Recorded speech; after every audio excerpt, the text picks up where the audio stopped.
J'ai commencé par l'écriture en 2021 en sortant mon livre Briser mais restaurer. Et en fait, c'était le moment pour moi de témoigner et de parler de certaines douleurs, de certaines choses que j'avais vécues dans le passé. Et je me suis très vite rendu compte en fait que mes écrits encourageaient d'autres jeunes femmes parce que j'avais beaucoup de retours. Et c'est là que j'ai compris en fait que mon livre était une première étape révélatrice dans mon cœur, parce qu'en fait, en écoutant les autres, mon sens de l'empathie s'est de plus en plus aiguisé. Et c'est là en fait que j'ai réalisé que ma voix pouvait encourager, ma voix pouvait aider les autres à se relever. Et donc Libère ta voix, c'est vraiment une invitation pour s'affirmer personnellement afin d'aider les autres à sortir de la prison du silence. Donc aujourd'hui, cette aventure commence et je ne veux pas la vivre seule. Je t'invite, toi qui regardes cette vidéo, à participer à cette aventure avec moi et ça commence aujourd'hui. Libère ta voix. Libère ta voix. Que faire lorsque nous n'aimons pas l'image que nous renvoyons? Alors aujourd'hui, je reçois dans ce tout premier épisode une femme que j'apprécie énormément, Naomi Mbuta, qui est la fondatrice du cabinet de conseil en images NLM Agency. Je m'appelle Naomi et je suis fondatrice de NLM Agency. NLM Agency, c'est une agence de conseil en images. Tout simplement, mes initiales, c'est Naomi Liliana Mbuta. Bonjour Naomi. Bonjour Gisèle. Comment vas-tu? Je vais très bien et toi? Ça va, merci. Alors aujourd'hui, on va parler de l'image de soi. Et par rapport à ce sujet, peux-tu nous donner 2 clés pour vaincre les complexes et se réconcilier avec sa silhouette?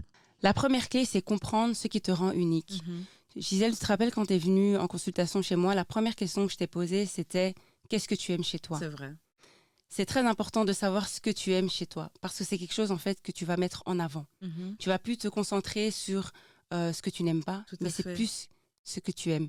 Je sais que Gisèle, toi, c'est tes hanches et tes cuisses que tu aimes. Oui. Et donc, ce qu'on avait fait, c'est qu'on a travaillé sur comment les mettre en valeur. C'est vrai. On a été chercher des vêtements qui te mettent en valeur toi, mais aussi qui mettent tes hanches et tes cuisses en valeur. Et je pense, et je crois, et je suis certaine que maintenant, quand tu te regardes, et quand même les gens te voient, ils voient que, ah oui, Gisèle, là, elle est vraiment habillée. Elle a vraiment mis son corps en valeur. Elle est très jolie. J'aime beaucoup comment elle est habillée. Juste parce que tu as travaillé sur ta force et tu t'es habillée en conséquence. Donc, quand tu as compris tes forces, on a travaillé sur ça. Et on peut le voir même comment tu te tiens maintenant. Il y a vraiment un avant et un après. Merci. La Gisèle d'avant, la Gisèle d'après. Et tu rayonnes, en fait. Et tu ne te caches plus. On voit que toi. Parce qu'au début, je sais, quand tu es venue, tu m'as dit oui, voilà, tu m'as parlé de ton livre. Et en fait, ton but à toi, c'était de faire sortir le livre et de te cacher. C'est vrai, c'est vrai. Mais en fait, moi, je t'ai dit, mais tu sors un livre, il va falloir que tu vas être exposé, en fait. Tout à fait. Et donc, juste parce qu'on a travaillé sur les looks, on a travaillé sur ta façon d'être, sur, enfin, voilà, ta façon de t'habiller, de te tenir, etc. Et ben, regarde comment tu es aujourd'hui.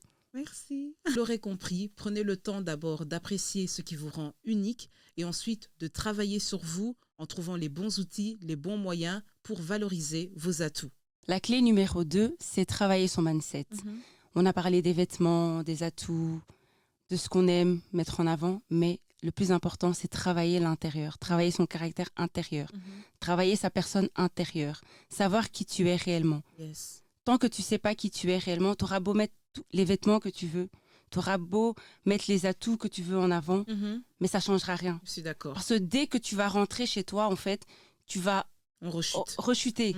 Tu vas rechuter parce qu'en fait, tu n'as pas travaillé l'intérieur. Oui. Il faut savoir qui tu es. Comme la Bible nous dit dans Psaume 139, verset 14, tu es une créature merveilleuse. Yes. Il faut savoir que tu as été créé par un Dieu parfait. Donc, si tu as été créé comme tu es, c'est parce que lui, il a décidé. Et ça, il faut le comprendre. Oui. C'est ça qu'il faut comprendre. Il faut l'accepter aussi. Il faut l'accepter. Oui.